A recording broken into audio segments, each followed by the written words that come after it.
Hello, I'm Bill Golden with PWC Politics, and some of you may know me as BillForDogCatcher.com. That's the name I blog as, and my blog's been around for a number of years. I take on various issues. I'm a political independent, somewhat on the conservative side, somewhat on the liberal side, depends upon what the issue is.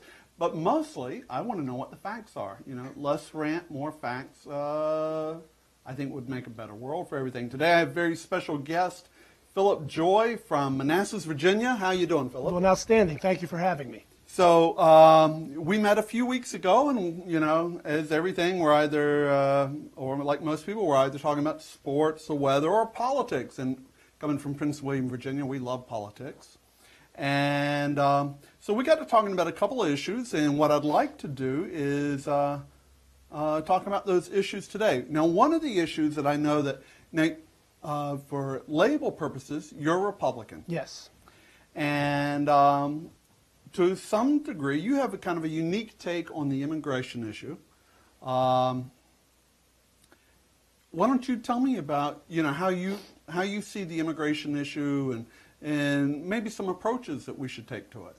Well, the first thing I think that we need to do with immigration is we have to have a pathway to citizenship. I believe that most immigrants that came to the United States illegally from Latin America are more like refugees than illegal immigrants.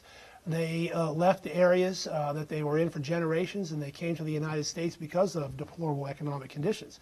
So if you just think about how bad it must have been for people to uproot themselves after their families were there, for generations to come to the United States and live illegally and work illegally and raise their families.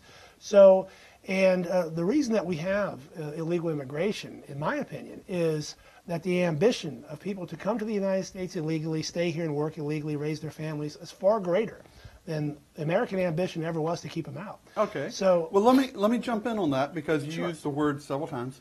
Now, playing the devil's advocate, what would you say to those folks who say, Phillip, what part of illegal don't you understand?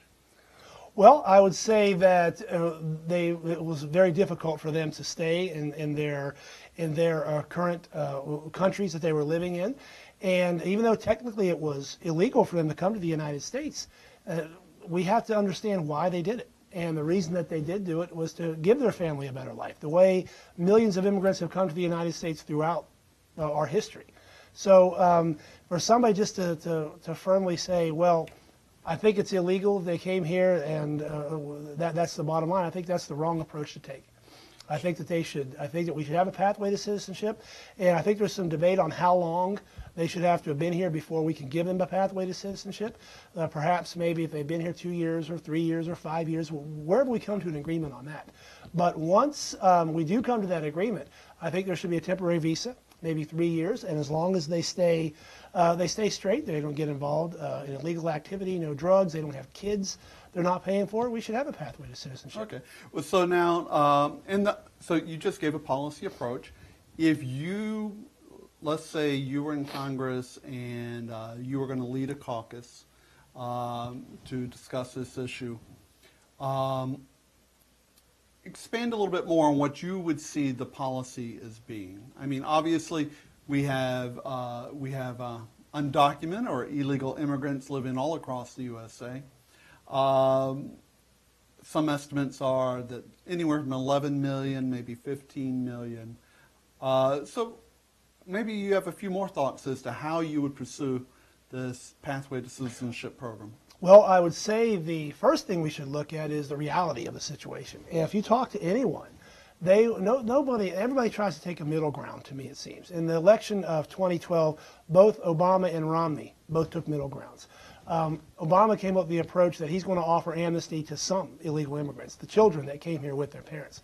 Romney had a middle ground as well, that self-deport yourself, because he wasn't going to do it. So I think that when you're talking about the issue, we should have a pathway to citizenship, and as long as they stay law-abiding and there's no issue with any problems with drugs or anything like that, they should be able to stay in the United States. Now,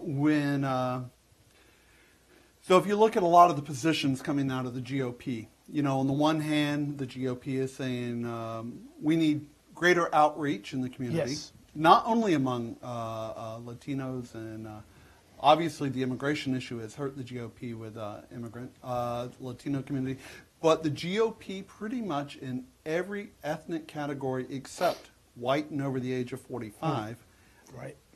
has issues. How would Phillip Joy handle this? Well, the first thing I would talk to Republicans about is we have to have engagement. Look at the facts. The unemployment rate among Hispanics increased from 6.5% to 11% in the 4 years that Obama was president. That's nearly a 70% increase. Yet he increased his support from 2008 to 2012 among Hispanics. And I would say to Republicans that there is no conflict between conservatism and amnesty or a pathway to citizenship. And I think that many Republicans have a hard time with amnesty is because the ideology of conservatism incorporates being law-abiding. So I think that's why a lot of conservatives or a lot of Republicans have an issue with it. But I really think that they're more like refugees, and that's how that we as a party and how we as Americans should really look at the issue. You take a look at Cuban Americans. If they reach the Florida coast, they're allowed to stay. And Cubans tend to be a political landmine in American politics, almost like the discussion of Israel. You don't say anything about Right. Cubans or you're automatically in trouble. So, Cuban Americans really don't represent the larger Hispanic Latino community. We've kind of embraced Cubans because we didn't like Castro. But if there hadn't been Castro, would Cubans be treated the same as any other? It's hard to speculate, but I think it's because we didn't like Castro. Right. I think it's exactly now, right. Marco Rubio, okay, rising star in the GOP, and I like Marco Rubio. I think he's one of the few GOP candidates in the Senate lately that has distinguished himself, such as when he ran for election, he actually founded a website to collect ideas and to debate. Very impressive. Now, Marco Rubio recently gave his opinion about immigration, and it kind of, while the GOP gave him a nice, warm, fuzzy hug and said, "We like you, Marco," they pretty much rejected what he had to say. What are your thoughts on Marco Rubio? Well, I think that he is more than a rising star. I think he's establishing himself as the leader of the Republican Party. So I think he's a very conservative candidate. He is Hispanic. He's from Florida. He's from a very important state. So he has everything that is necessary to be a leader in either the Democrat or Republican Party. So I think he has the right approach and the right ideas toward immigration. Now, I mean, I'm a little bit more defined when it comes to immigration because I think a lot of Republicans, Democrats, people that are in politics, they tiptoe around the issue a lot because they don't want to come out and say, "Oh, I'm 100% amnesty" or "I'm 100% deportation." You'll never. I mean, the logistics of trying to deport 11 million people or 14 million people is just not possible. We don't do that in America. Right. We don't send people home. And I think that Americans. I mean, I kind of feel honored as an American that people want to come to our country. Sure, and just as a historical footnote, before 1924, there was no visa requirement to immigrate. Right. From the nation's founding, the law was changed in 21, but it took effect in 24. If you came here, and as long as you were not a criminal and you did not have a deathly illness, as long as you lived here for 5 years as a good citizen, you were eligible. So lots of reasons that changed. But let's switch, and maybe we'll come back to immigration. Well, just one more thing okay. One more thing about immigration. I do think we have to have border security, because if we're going to have a pathway to citizenship and we do not secure the border, we're going to have the same problem 10 to 20 years down the road.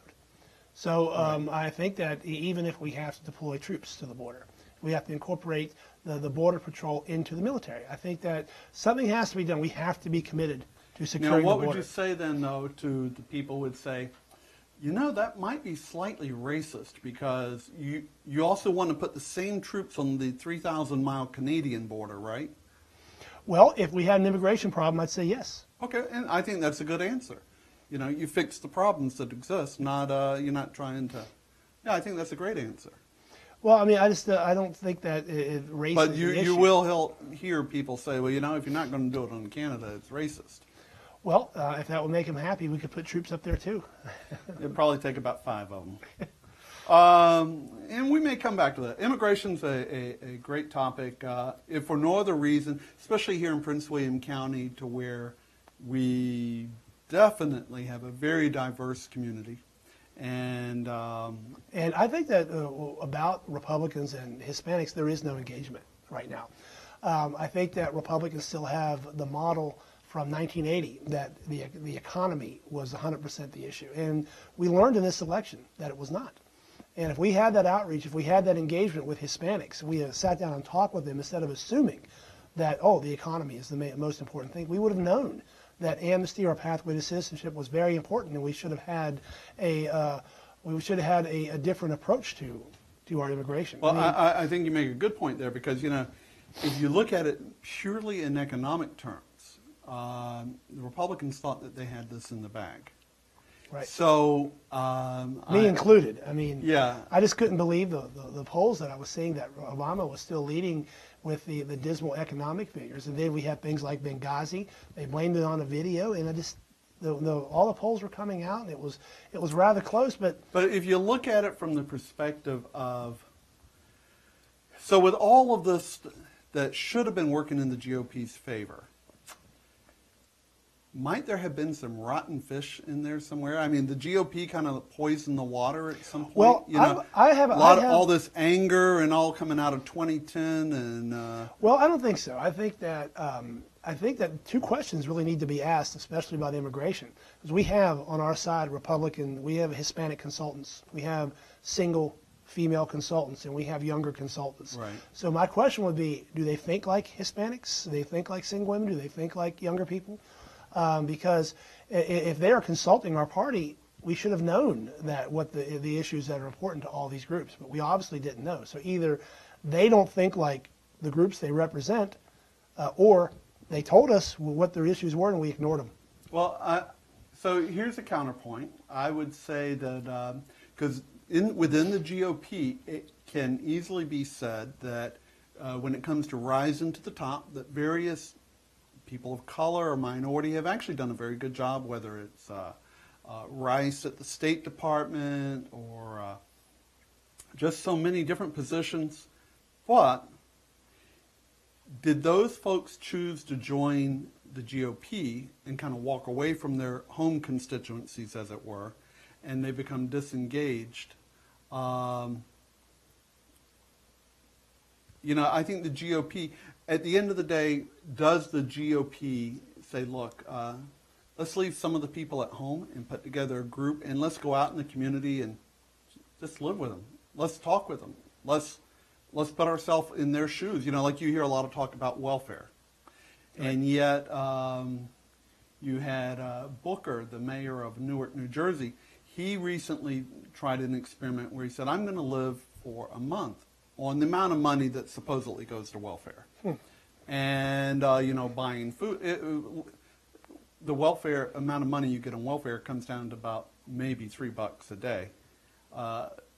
So the GOP is very quick to want to attack some of these issues and say, well, we have this huge problem, yada, yada. But I don't think that, and let's take the immigrants here in Prince William County. Now, having been a soccer coach in the community for many, many years, and especially being a white soccer coach and having had many Latino players, I know that once you get to know these folks, they're basically God-fearing, God-loving, hard-working, honest. They probably many of them have, they work hard to keep out of trouble. They pay make sure their taxes are paid on time. Do you believe that today's GOP really is trying to sit down and understand the world from a different perspective? Well, I don't think so. I still think that they have the tutorial type approach. Because I was talking to one of the leaders here in Prince William County at a get-together, and he was disagreeing with me, saying that the way we need to earn the Hispanic vote is to teach them about capitalism. And I think that's a terrible thing to do. I think that anyone that comes here from Latin America, they understand what capitalism is. They understand capitalism. That's why they're 101. here. You work, you get money, That's you take right. care of your family. And you take a look at all the Hispanic businesses, and I tell you, it's really something to really be proud of, because a lot of Hispanic-owned businesses are owned by people that initially came to the country illegally. Sure. Now, do you Now know they're Tito business the Builder? No. Okay. He's a great person in this community that you should get to know. Tito the Builder is a Latino Hispanic, self-made man. I ran for election a little over a year ago, and I think he has the feeling that the GOP kind of pulled out, didn't give him the support that they would have given him if he was someone else. So, but if you get a chance, I know that he's active in the local community. He's on Facebook. He doesn't go by Tito the Builder. He's in construction. But if you want, I'll hook you up with Tito later. Yeah, and absolutely. Yeah, you can have a chat with him. But let's talk about gun control. Okay. Now, I'm a member of the NRA. Me too. I have quite a few guns, actually. I like guns. I was in the Army for 21 years, retired. I did not buy my first gun until being out of the Army for almost 10 years. Well, you had them provided to you, therefore. Yeah, well, they took away the one that they had given me. But, yeah, I didn't really see the need. But I got into guns some time ago. I never thought about why I really bought my first gun, other than I could, so I did. And I found that I enjoyed it for lots of reasons. This is a big subject, and people love to dance around gun control. Right. How do you see this issue? Well, I think the worst thing that we can do is to start passing gun control legislation that makes it difficult for law-abiding citizens to obtain a firearm, to obtain a gun. So when you have these regulations in place, like a lot of the Democrats want to pass, fingerprinting, licensing, registration, you go through a course. When you put all these policies into place, it makes it so difficult to obtain a firearm. And criminals don't have to go through any of these. They're not registering any guns. They're not going through fingerprinting. They're not going through background. They're stealing their guns. They're breaking into homes to get their guns. They're breaking into gun stores and getting their guns. So you empower criminals when you pass all these types of legislation, these types of laws toward guns. So what I think should be done is we need to have very strict prosecution of people that commit crimes with guns. Like you take a look at the crime in Chicago. There's hundreds of people die every year from gun violence there, and the politicians are just not involved. And they want to prosecute somebody that goes into a gun store and buys a gun legally. They want to focus on that person, that being the problem. And the fact is that gang members and criminals, they're getting their guns illegally, and that's what we need to focus on. But just to say, like they passed in New York, which was a reactionary action, was reactionary to the shooting in Connecticut. 7 clips, 7 rounds in a gun. I think that's the wrong approach to take, because you are limiting the law-abiding citizen. You're limiting his ability to own a weapon, and I think that's empowering criminals. It's a wrong approach to take. Okay. Now, in Virginia, Virginia had a law until last year that you were limited to just 1 gun per month. But somehow Virginia saw the need, felt threatened or whatever, that we changed the law to where you're no longer limited to just buying 1 gun per month. And in the 90s, Virginia was a major source of guns for the bad guys, as it were. Certainly there's got to be some practical things that we can do, because the guns used, whether they're stolen or, and I agree, I believe there are like 330 some million guns, 86 million gun owners, and overwhelmingly 99.99% are absolutely honest people. But most of those guns came from somewhere. Shouldn't there be some tracking mechanism? I don't think so. And I think that once you require people to register guns, I think that's laying the groundwork for confiscation. And that's the first thing that a lot of societies, like in Nazi Germany and Soviet Russia, that's one of the first things they did, is they started registering guns so they could track them. And the big threat that we have is they'll say, okay, we will have gun registration, so we know where all the guns are, it's just for safety. then we'll continue, and they'll say this is going to reduce gun violence. And then we'll say, then we'll still have these type of shootings. Because criminals are still going to steal their guns. They're still going to break into homes and gun stores and anywhere else they can get their guns illegally. And some of these gun crimes are still going to happen.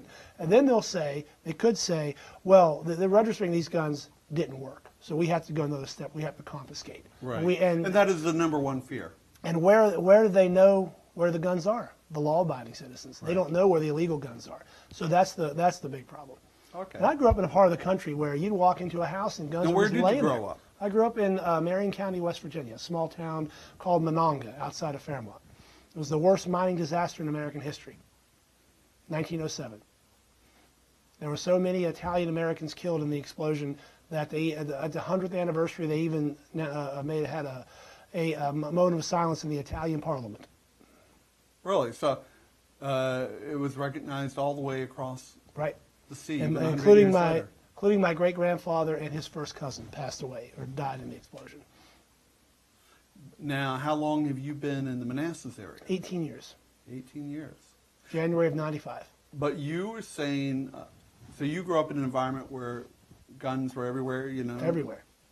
And kids used to go to hunt before, they used to go hunting before school and hunting after school. I mean, it just was not an issue when I was growing up in the 70s and 80s. And I think that the reason that we're having a lot of these gun shootings, these school shootings now, is the disintegration of the family unit. I think it's far deeper than just guns are available. They've always been available.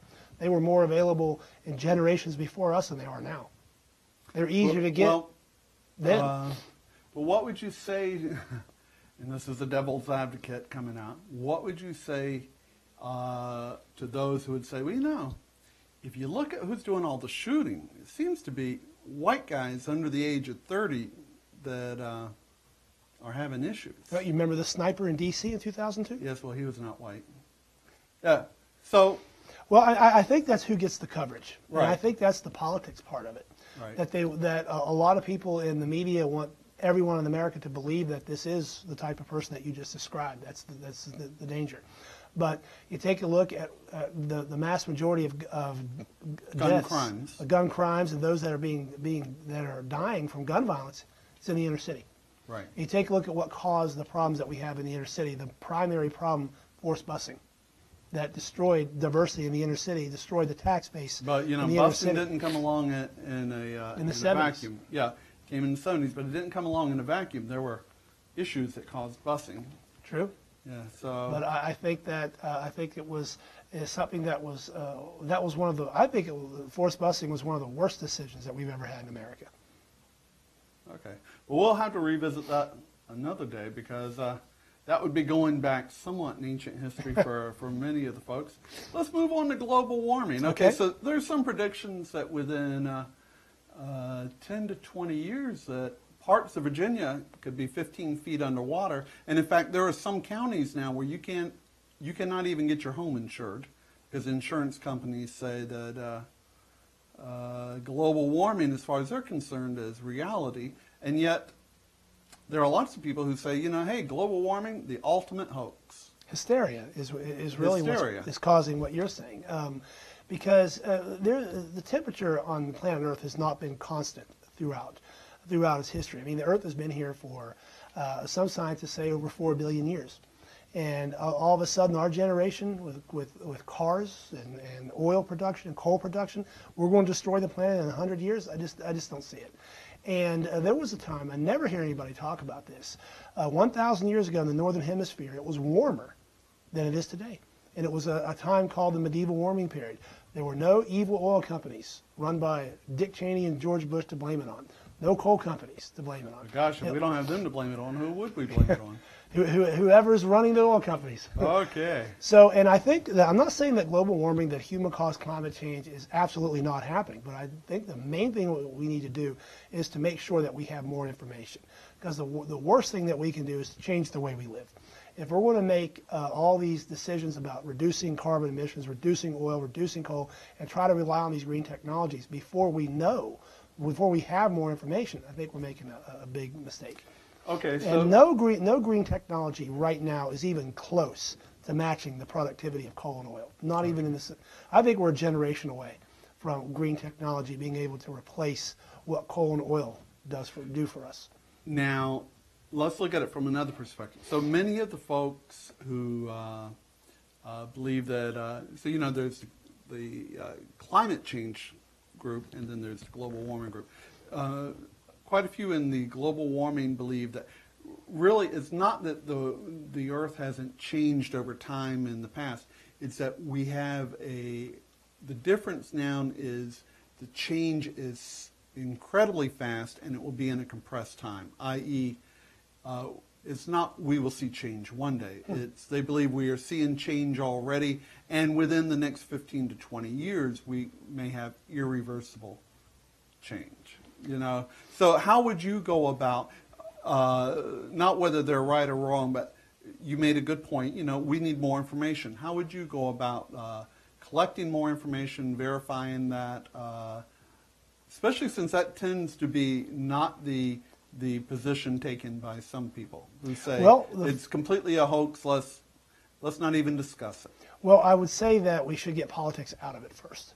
We should not let politicians decide the issue. We should leave it up to science. We should leave it up to historians. We should collect all the information that we can. And the way to do that is to do more research, to do more collecting of data from previous eras of the history of our planet when we went through climate change. So in 1975, there was an article in Newsweek I think it was Newsweek, that said that we were headed toward another ice age. And if we had the internet back then, if we had the communications the way we had now, it could be the same type of hysteria about global warming. So it was a fact that after World War II, from 1945 to 1975, the temperature in the northern hemisphere dropped by 0.5 degree. That's a fact. So they took that and they said, oh, well, we must be heading toward another ice age. And they even thought about covering the polar ice cap with soot. Imagine that today, saying that? Well, yeah, I'm good. Let's move on to one other topic, future of the GOP. I'd like to ask you to think here within Prince William County, the GOP for almost 15 years has been, except for one small community, if you were not Republican, you had no chance at election. Some people believe that that's about to change. Certainly Virginia, the Commonwealth, has gone back and forth. We were solidly Republican, then we tossed the rascals out and brought in the Democrats. Solidly Democrat, then we tossed some of the rascals out, and now we're 50-50 with a one-tie vote in the Virginia Senate. We kind of have a race, for governor in the upcoming year where some people see Cuccinelli as being incredibly to the far right, whereas the probable Democrat candidate, is not necessarily seen as left, right. It's just no one's really sure where they're at, McAuliffe. And then we have the national GOP, which seems really to be across the country kind of butting heads as to which direction to go.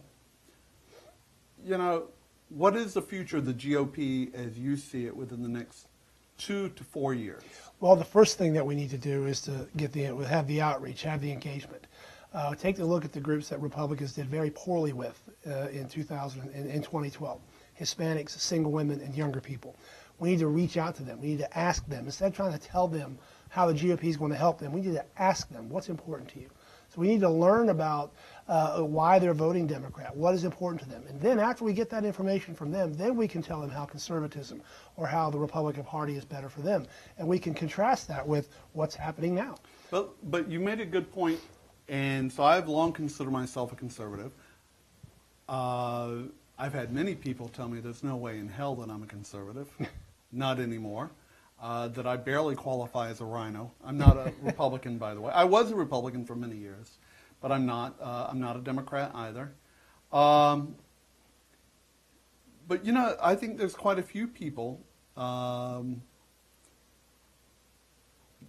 You had Governor Jindal of Louisiana basically came out and said, we've got to stop being the party of stupid.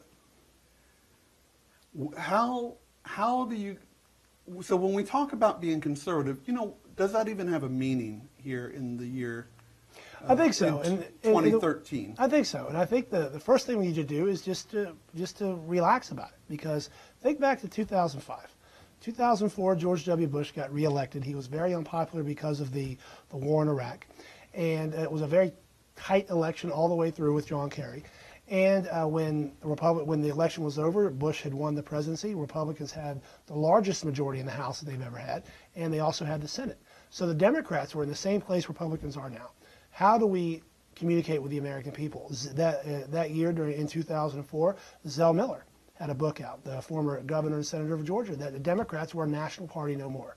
Right. So the thing I would say is that there's no reason to panic. The GOP and conservatism is going to make a storming comeback.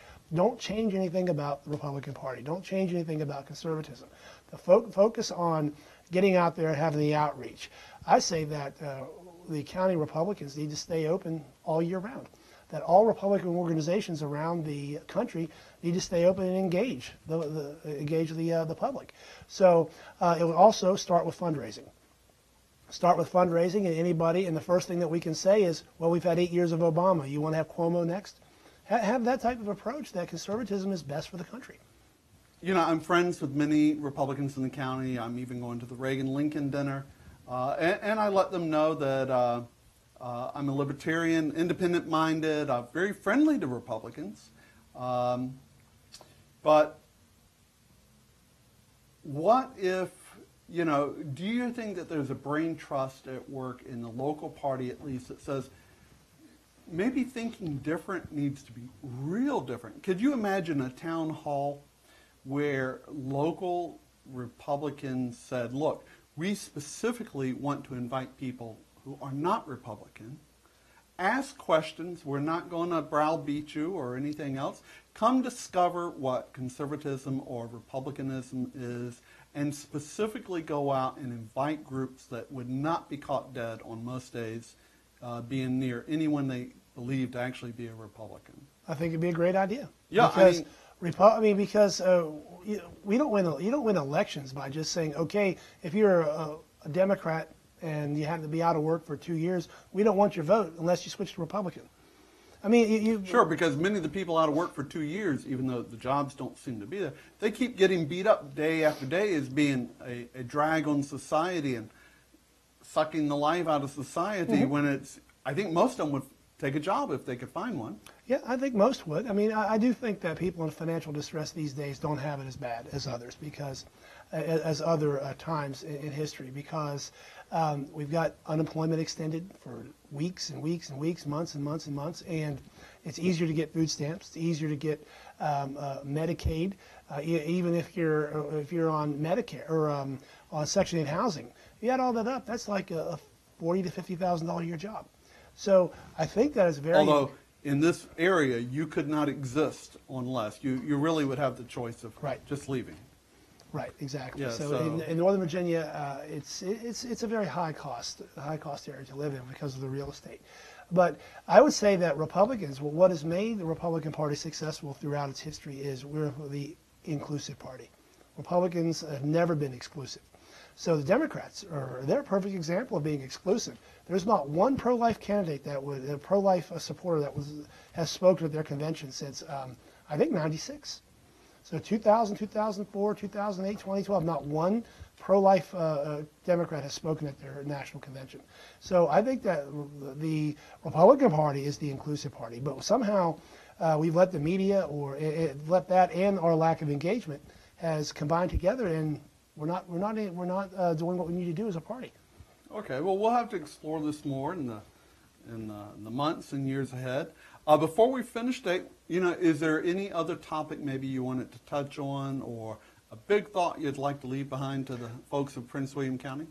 Well, I mean, I'd like to talk about abortion. Okay. I think that being a pro-life person myself, I think that we definitely should move forward with the grassroots organizations to have abortion eventually illegal in the United States. I think that life begins at the moment of conception, and I think the only exceptions that we should have is rape because that's not a consensual act, and if a woman's body is not healthy enough to continue through a pregnancy.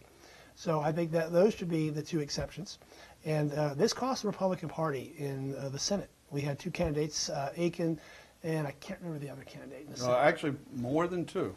So they made very derogatory comments about rape and about how your body can shut down. And that's not over. You had a GOP legislator in Alabama this week that tried to define a fetus as a bodily organ, and anything done to the organ needed to be done within a hospital. But yeah, I never heard that. So. Yeah. So you know. But you have to take a look at a fetus. It's a stage of human life, human development, and you're saying that it has no value if you can just have abortion on demand. And is a 5-month-old baby, is that as important as a 50-year-old man or 40-year-old man that's supporting a family? So I think that what abortion does, it qualifies that stage of life, the first 9 months, as being irrelevant. And I think that's the mistake. And if you talk to any person that supports abortion, ask them when they think it's too late, because nobody's going to say, okay, I support abortion at 8 months. And abortion at 8 months actually is extremely rare. It's extremely rare. I mean, but it's not illegal. I mean, that's what most people think, that it's illegal, but it's not. But it's not illegal if the mother's health is in danger or the fetus is not seen as viable. But let's move farther back. Okay, so let's move back to the very act of sex. You know, there are those who say, I'm pro-life, I'm anti-abortion, but at the same time, they would also restrict birth control. In fact, they would prohibit birth control. Well, I think that's more in the lines of theology, more of theological thinking in the Catholic Church and some other faiths. But and I think that, again, that's an issue that Republicans have with single women. You saw that. I think it was over 60% of single women voted for Obama, and their unemployment figures were up 50% in the last 4 years. So, and I think that, again, it comes to the ideology of conservatism. The ideology of conservatism is taking as few unnecessary risks as possible. And being sexually active has risks. And the younger you are, the more risks that there are. So I think that the Republican Party, what we need to do is to better define our positions when you're talking about that issue. Okay. Well, that is it's a challenging issue, and perhaps we can come back to it sometime in the future. Anytime. And any last thoughts here? Well, I would say I really appreciate you having me out. So I know how valuable your time is working with the type of work that you do with veterans. So we really appreciate you doing that. So I'm happy to be here anytime that you'd like to. Well, as issues come up in the year ahead, you know, if you feel like you've got something to say, give me a ring. Contact me on Facebook, and we'll sit down anytime. We do have the gubernatorial election coming up, and we do. Going to be contentious. We planned, yes, and the AG may be interesting too. So absolutely, and I am supporting Cuccinelli. Okay, well, that is going to be a year-long discussion right there. So I want to thank Phillip Joy for coming out with us today, and you know, at any time, if there's a topic you'd like to discuss and it applies to Prince William County in some way, or even our region, and you're a somewhat reasoned person, i.e. you can actually hold a conversation without going over the edge, feel free to contact me. My contact information is below, and you know, we'll be glad to share your thoughts and to share our interview on our many different blogs. This is Bill Golden with PWC Politics. I'm senior editor there, and I blog is billfordogcatcher.com, where if we're doing it for all of us, we can get through this together. You take care.